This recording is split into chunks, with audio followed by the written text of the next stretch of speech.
Immigration and Wages, a Socratic Dialogue. Glaucon. You're an economist, right? Socrates.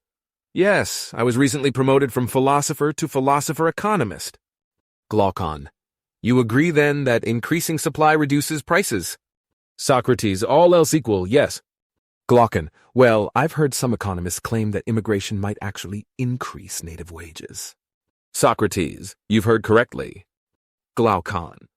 I can see how immigration might raise the wages of some natives.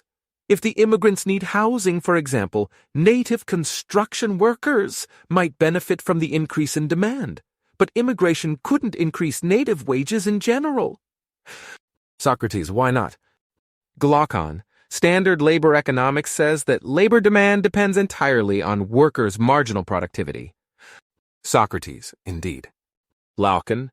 Well, the most immigration can do is shift labor demand around. It doesn't actually raise natives' productivity. How could it?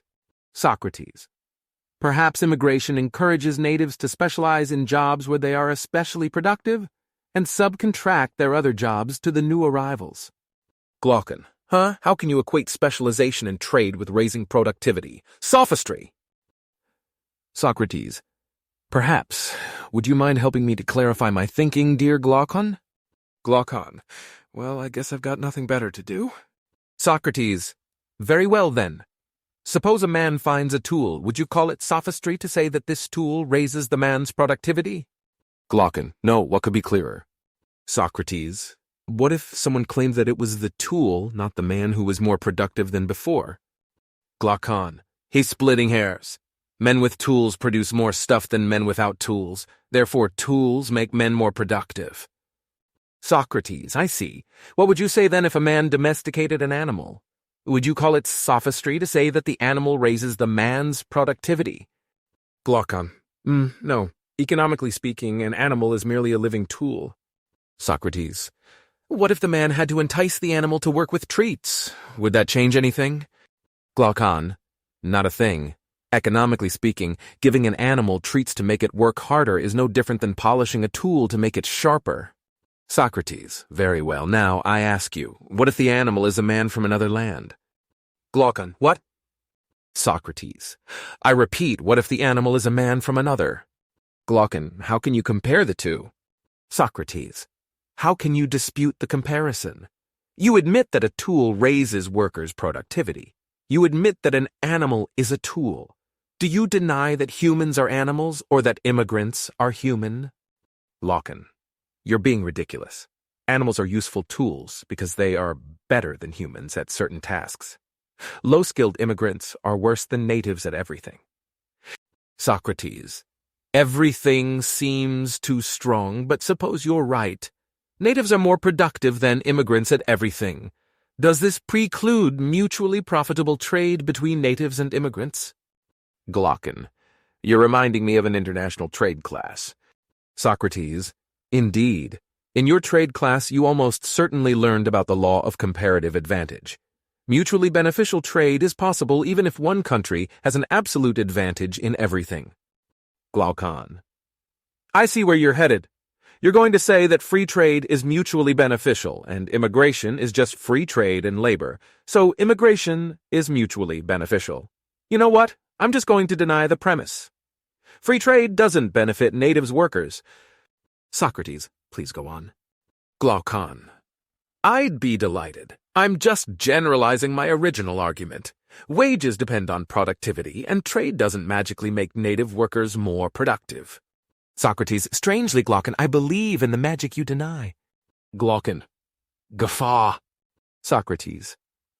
Perhaps you're right, but let me tell you a little fable about the magic I believe in. Once upon a time, a businessman announced to the world that he knew how to turn corn into cars. Glaucon. More magic. Socrates. That's exactly what the scientists in my fable say. But lo and behold, the businessman builds a factory by the ocean. Tons of corn disappear inside his factory, and thousands of cars emerge. Everyone's baffled, but they like his cars. Glaucon. Socrates, I'm out of patience.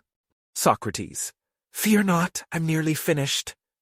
Hypothetically speaking, do you admit that this factory, if it existed, would have genuinely raised worker productivity? Glaucon. Get to the point. Socrates. Very well. One day a journalist sneaks into the factory and discovers that there's no machinery inside, just ships. The businessman's recipe for turning corn into cars is export corn, import cars. Glaucon. So his magic was fraudulent. Socrates. Why fraudulent? I say his magic was real. Economically speaking, the businessman did figure out how to turn corn into cars, and his workers became more productive as a result. Do you deny this? Glaucon. I suppose not. But we've strayed so far from our original debate and have so little to show for it that I wish I'd never started our conversation. Socrates. Perhaps my reflections were fruitless, Glaucon, but yours were not. 10 minutes ago you told me wages depend on productivity and trade doesn't magically make native workers more productive. Now you seem to believe in the magic of trade as firmly as I do. Glaucon, it still seems like sophistry. Of what use are a bunch of low-skilled immigrants? Socrates, I suspect you find uses for them every day. Low-skilled immigrants pick your vegetables, prepare your meals, mow your lawn, watch your kids, and help your aged parents. You could do all these tasks yourself, but you choose not to. May I ask why? Glaucon. I'm just too busy. Socrates. Or in other words, without a bunch of low-skilled immigrants, you would be less productive. Call it magic, call it economics. Either way, it's real. For all practical purposes, low-skilled immigrants raise the productivity of native workers, and as far as supply and demand is concerned, it's entirely possible for immigrants to actually boost natives' wages. October 4th, 2010.